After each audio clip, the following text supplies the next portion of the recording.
A bright 12-year-old girl rides her bike home and vanishes without a sound. Hours later, her bicycle is found abandoned in a park, triggering one of Australia's most haunting investigations. But the truth behind what happened to Sian Kingi would uncover a disturbing pattern, a fake plea for help, and a pair of predators hiding in plain sight. Sian Kingi was born on the 16th of December, 1974 in New Zealand, and she was of Maori descent.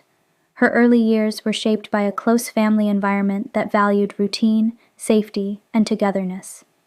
When her family later moved to Australia, Sian continued growing as a quiet, thoughtful, and gentle child who preferred to stay close to those she trusted.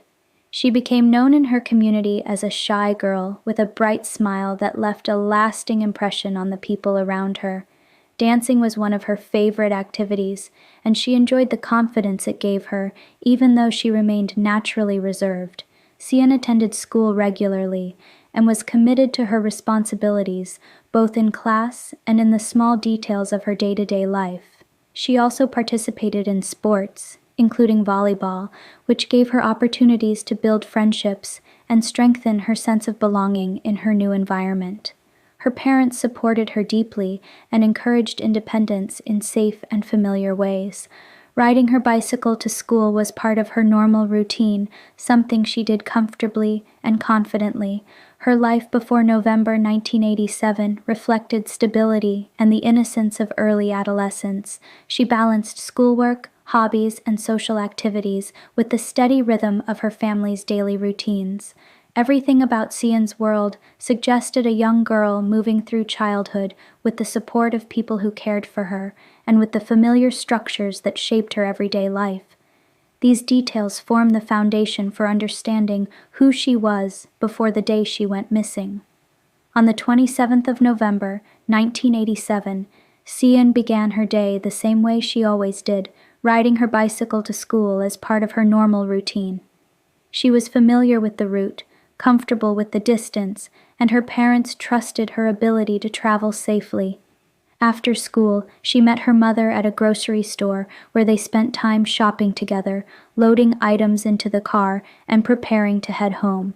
Because the groceries filled the car, there was no room for her bicycle, so Sian chose to ride it back as she normally did. Her mother agreed, knowing that Sian traveled this path often and handled it responsibly. When her mother arrived home before Sian, she wasn't alarmed. She assumed the delay might have been caused by Sian meeting friends from school or stopping briefly along the familiar streets. Nothing about the situation initially suggested anything unusual. The minutes continued passing, and her mother waited, thinking Sian might simply be taking her time or talking to someone she knew. As more time slipped by without any sign of her daughter, her mother began calling Sian's friends to ask whether they had seen her. She started with the friends who lived along Sian's route and expanded outward when none of them had any information. Each call brought the same response. No one had seen her since school ended. What began as a routine afternoon gradually shifted into concern, marking the moment when Sian's disappearance became something her mother could no longer explain. When the calls to Sian's friends brought no answers, her parents' concern deepened. Everyone they contacted said they hadn't seen her after school, and what began as a search for reassurance quickly became the realization that something was wrong. As daylight faded, her parents retraced the familiar path she usually took home, calling her name and checking every area she passed. Their steps led into Pinaroo Park, where they found her bright yellow bicycle abandoned near a path. The sight of it confirmed their fear that something serious had happened. They immediately went to the local police station, and by the time they arrived, it was already late. The abandoned bike and her continued absence marked the moment when hope turned into alarm. Police responded immediately. Understanding the urgency of a 12-year-old missing under unexplained circumstances, officers began their investigation at once. One of their first actions was contacting the editor of a local newspaper so Sian's photograph would appear the next morning. Many officers were fathers of girls her age, and the case struck them personally. The community also mobilized, offering information and helping spread awareness. Witnesses in and around Pinaroo Park mentioned unfamiliar vehicles and people who had seemed out of place. Officers collected each detail carefully, but as days passed with no sightings or new leads, optimism gave way to concern, and the investigation grew heavier for everyone involved.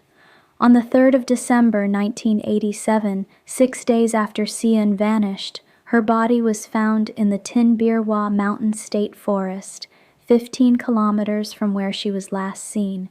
Only confirmed details were released. She had been sexually assaulted, stabbed, and strangled.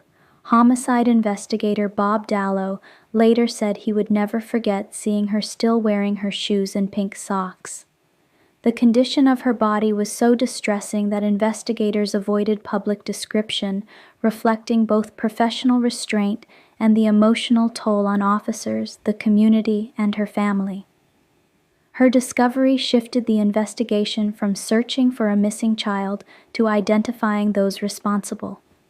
As investigators examined witness reports, one detail appeared repeatedly: a white 1973 Holden Kingswood station wagon with interstate license plates seen around Pinaroo Park that afternoon. Multiple residents mentioned the same unfamiliar car. This immediately caught police attention because they had already been searching for a similar white Holden Kingswood connected to an attempted abduction earlier that month.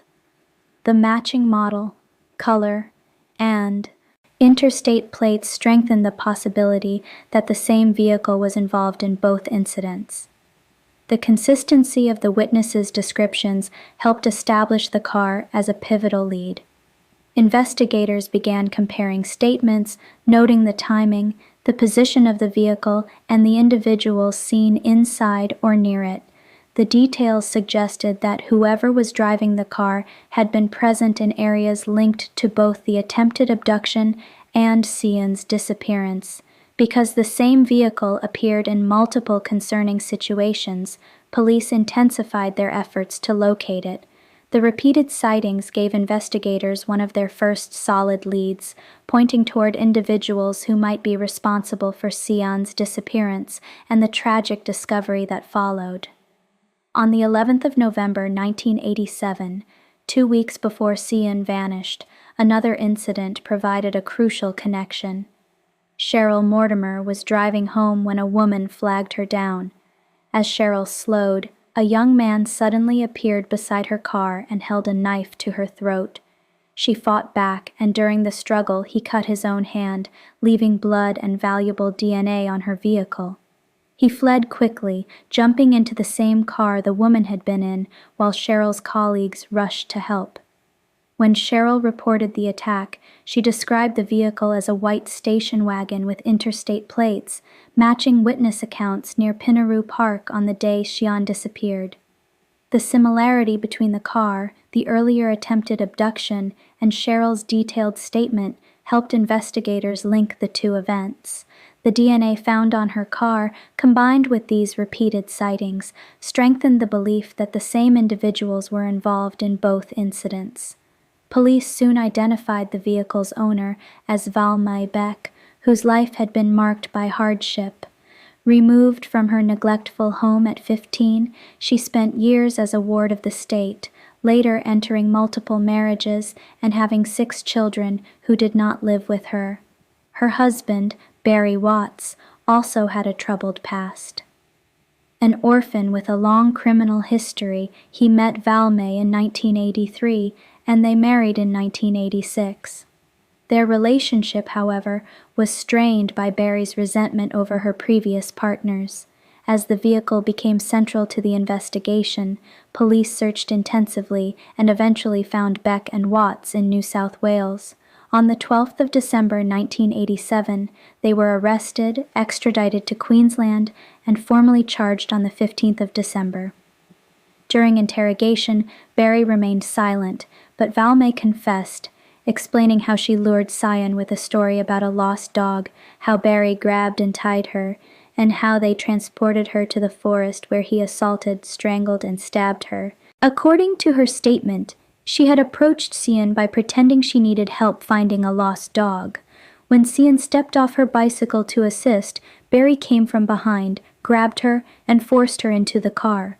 Valmae described how Barrie tied Sian so she could not escape, and how the couple drove her to the forest where she was later found. In her account, Barrie committed the assault, then strangled and stabbed Sian before leaving her in the remote area. Her confession provided investigators with the essential details needed to understand what happened and supported their case against both individuals, solidifying the charges already filed. The legal process began the year after Sian's murder, with the trials of Valmae Beck and Barrie Watts unfolding separately. In 1988, Beck appeared in court first.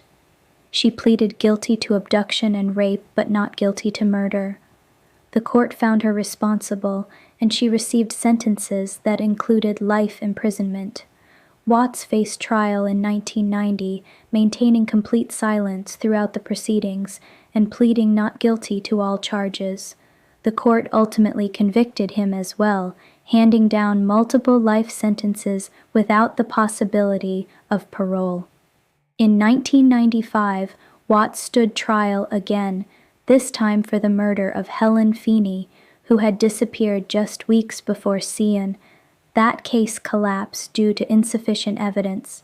Years later, in 2009, Watts sought a parole review, but officers who had worked on Sian's case, including Alan Burke, attended the hearing to ensure he remained incarcerated. Their continued involvement reflected their determination that he should never be released. Meanwhile, Beck's life in prison was marked by frequent attacks from other inmates, including a severe head injury caused by a tin can inside a sock. She later converted to Christianity and divorced Watts in 1990, expressing regret for her involvement in the crime. Despite applying for parole 3 times, she was repeatedly denied. In 2008, after undergoing heart surgery, she was placed in a medically induced coma and died without regaining consciousness.